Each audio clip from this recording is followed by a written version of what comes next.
Hello అండి, నమస్తే. Welcome back to my channel. మీరు ఎప్పుడైనా న్యాచురల్ పద్ధతిలో మజ్జిగ చిలకడం, వెన్న తీయడం చూసారా అండి?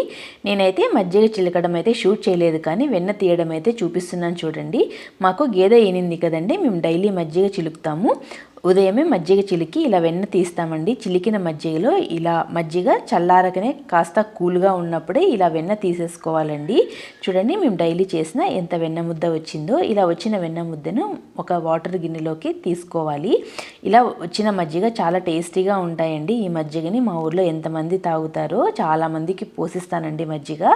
ఇలా వెన్న ముద్దని వాటర్లో నీట్గా విడితీసి శుభ్రంగా కడుక్కున్న తర్వాత వెన్నని మళ్ళీ ఇలా ముద్దలాగా తీసుకొని ఒక గిన్నెలోకి స్టోర్ చేసుకోవాలండి. ఇలా శుభ్రం చేసుకున్న వెన్న ఫ్రిడ్జ్లో పెట్టుకుంటే 15 రోజుల వరకు కూడా ఫ్రెష్గా ఉంటుందండి. నేను 3 డేస్ నుంచి కలెక్ట్ చేశానండి ఈ వెన్న. నెయ్యి చేసుకుంటే చాలా టేస్టీగా, ఫ్రెష్గా, మంచి స్మెల్ ఉంటుంది.